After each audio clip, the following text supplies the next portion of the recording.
ये ते पाने लाओ छोड़े भाई मछली के नेत्र लगेगा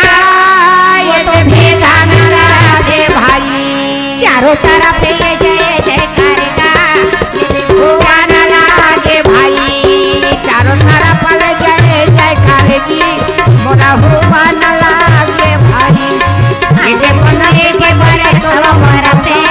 तो लगाया नहीं तो लागे भाई जैसे मछली के नेत्र भेदन करी आओ मछली के नेत्र भेदन हो गए हाँ। और वो मछली सीधा तेल में गिरी। अच्छा जब राजा मन देखे राजा मन के नाक कटा गए हाँ। चारों तरफ राजा प्रजा सब खड़े हो गए ब्राह्मण मन के खुशिल का पूछे तोरा जया हो ये ब्राह्मण तोरा जया हो भाई तोरा जया हो ये राजा